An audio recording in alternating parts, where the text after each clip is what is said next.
লজ্জা করে না? কোথায় ছিল 34 বছর সিপিএমকে আপনারা ক্ষমতায় রেখেছিলেন? একটা মাদ্রাসা পর্যন্ত করেনি, একটা বেরিয়াল গ্রাউন্ড পর্যন্ত করেনি,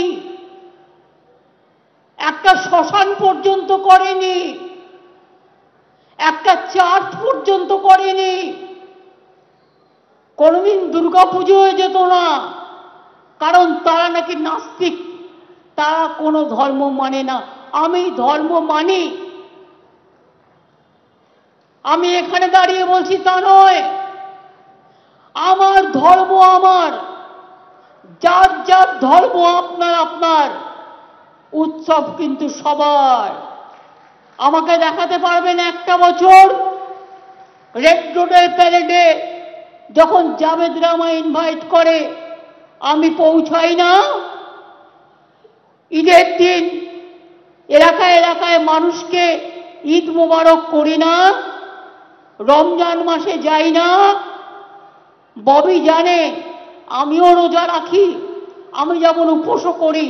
ও বাড়ির থেকে আমার জন্য একটু ছোলা সেদ্ধ রুবি করে দেয়, সেটা লুকিয়ে নিয়ে আসে আমার চেতলায়। অনেকে সে খবর রাখে না। আমি গুরুদ্বারায় যাই না। আমার মতো সবচেয়ে বেশি গুরুদ্বারা কে ভিজিট করেছে? আমি তো শুধু হাসি মারায় যে গুরুদ্বারা আছে, কতবার গেছি তার ঠিকানা নেই। হরিশ মুখার্জি রোডে আমি প্রায় যাই। আমি গুরু নানকের জন্মদিনেও যাই,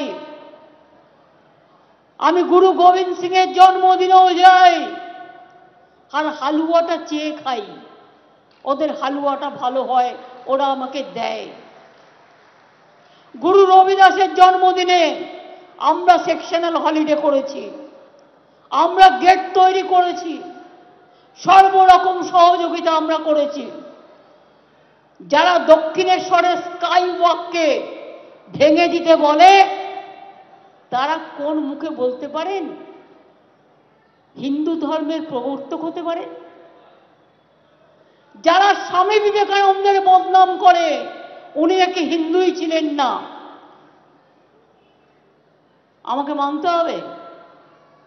কই দক্ষিণেশ্বর তো করেননি স্কাই ওয়াক, তারাপীঠ তো করেননি, কালী মন্দির তো করেননি, তারকেশ্বর তো করেননি, ফুল্লরা তো করেননি, নলাটেশ্বরী তো করেননি, মদনমোহন তো করেননি, শিবযজ্ঞ তো করেননি, জল্পেশ মন্দির তো করেননি, অনুকূল ঠাকুর তো করেননি, লোকনাথ ঠাকুর তো করেননি, ফুরফুরাও করেননি, ব্যান্ডেল চার্চও করেননি, এমনকি পরেশনাথের জলের সমস্যা ছিল সেটাও করেননি, একটা কাজও করেননি।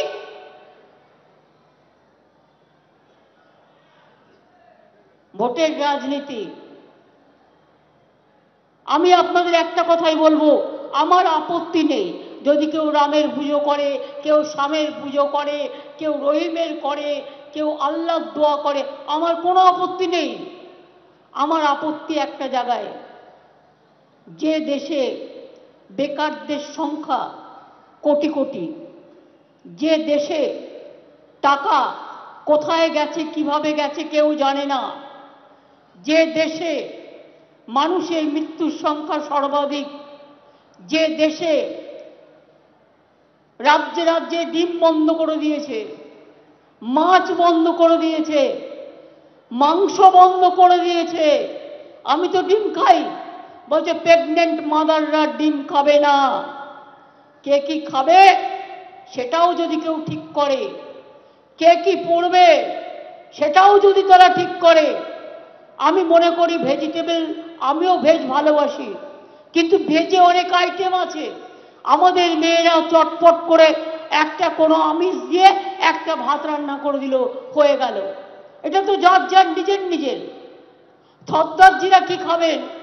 সর্দারজিদের ওখানে গেলে হালুয়া পাওয়া যায়, কালী মন্দিরে যান প্যাড়া পাওয়া যায়, বেনারসে যান প্যাড়া পাওয়া যায়, আবার রাজস্থানে যান, গাজরের হালুয়া পাওয়া যায়।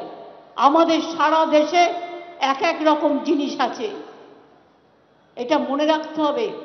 এক এক ধর্মের মানুষ এক একটা জিনিস খায়। আর মাছ মাংস ডিম তো আমরা প্রায় সকলেই খাই, তাতে আপত্তির কি আছে? আপত্তির কি আছে বলতে পারেন?